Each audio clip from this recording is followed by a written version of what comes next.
এটা হলো আমাদের ঘরের coffee corner. Art art by me or my wife. এটা আর্ট কে করছে?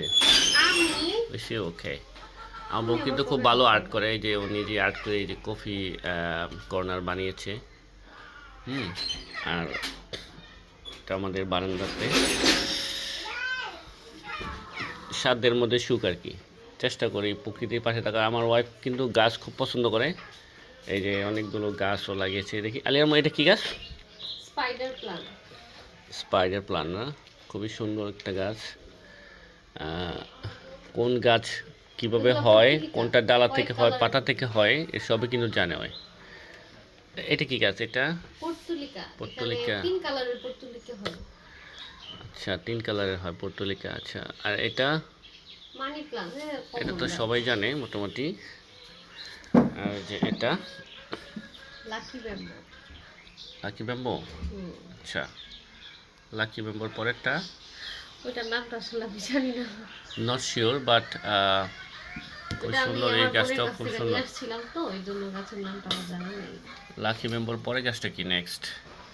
ওইটা ওইখানেও 3-4 রকমের পর্তুলিকা হয়। Portulaca, right. আর যে পরে যে গাছটা, এটা ইন্টারেস্টিং নেম।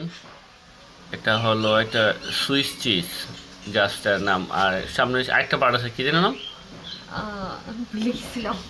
যাই হোক, এটা হলো সুইস চিজ গাছটা। আসলে যারা চিজ, সুইস চিজগুলো কিন্তু এরকম ফ্ল্যাট এবং কানা কানা হয়। তো এটার নামকরণ করে ওই যে গাছটার নামকরণ করেছি সুইস চিজ। যাই হোক, আরেকটা পার্ট আছে বলে গেছি। ও monstera Swiss. Monstera Swiss cheese, right, okay. এই যে এটা অনেকেই আমরা জানি। এটা কি কি? অর্চিড গাছ, অর্কিড, রাইট।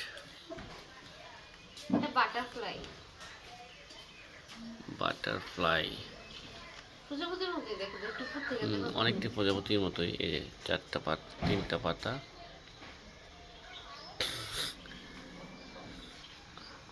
আমরা চেষ্টা করি প্রকৃতির সন্নিকটে থাকার জন্য। আর বসে বসে চা খাই। চলে আসবেন আমাদের বাসায়, চায়ের দাওয়াত রইল সবার।